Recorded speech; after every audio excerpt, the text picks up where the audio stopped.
আজকের breaking news.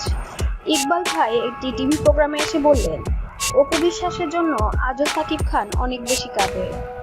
অনেকবার বলেছে ইকবাল ভাই, অপু অনেক ভালো, আমি ওর সাথে অনেক বড় অন্যায় করে ফেলেছি, ওকে আমাকে মাফ করবে, এভাবে অনেকবার আমাকে বলেছে এবং আমাদের এফডিসির কিছু সিনিয়র পরিচালক এগুলো সবকিছুই জানেন। আসলে সাকিবকে নিয়ে আমাদের অনেক বড় স্বপ্ন ছিল জন্য কখনো এই বিষয়গুলো আমরা সামনে আনিনি, কারণ সাকিব অপু দুজন অনেক ভালো জুটি এবং আমাদের এফডিসিতে অনেক উন্নতি করেছে এরা দুজন দুজনার জন্য তাদের ক্যারিয়ারে অনেক বেশি স্যাক্রিফাইস করেছে। তারা কখনো একসঙ্গে সময় কাটাতে পারেনি শুধুমাত্র তাদের ছবির শুটিং এবং এফডিসির স্বার্থে। অপু বিশ্বাস সাকিবকেও অনেক ভালোবাসে। অনেক সময় অপু বিশ্বাস বাকি থেকে রান্না করে নিয়েছে, সাকিবকে খাওয়াতো, সাকিব আমাকে দেখে কখনোই খেতে না, এমনই মন্তব্য করেন ইকবাল ভাই।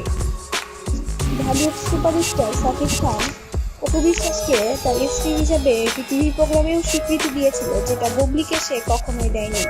এতে বোঝা যায় যে অপু বিশ্বাসকে সাকিব খান কত ভালোবাসে।